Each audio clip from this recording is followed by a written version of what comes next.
Locate the expansion tank, usually found in a wardrobe or cupboard. Remove the 12-volt pump and cap if present. Using the filling nozzle, place it inside the expansion tank.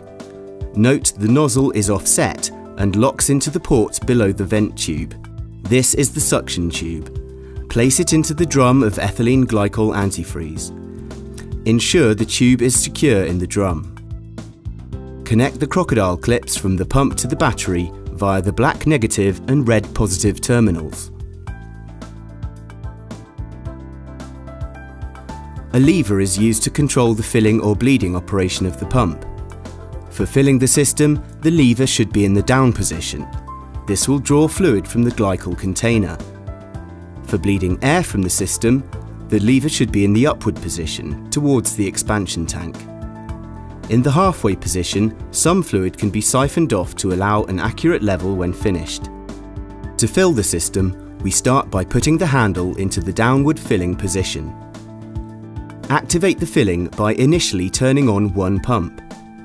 As you become familiar with the operation, you can use both pumps to speed up the filling process. After a few minutes, you should see the glycol fluid rise inside the header tank. Once the fluid is at the maximum mark, turn off the pump. Next, bleed the air from the heating system. To do this, turn the lever to the upward circulate position. Activate one pump and leave it running for at least 2 minutes. Monitor the fluid level in the tank. As air escapes, the fluid level will fall. Try not to let the fluid fall below the minimum. Note that the air can be seen passing along the tubes.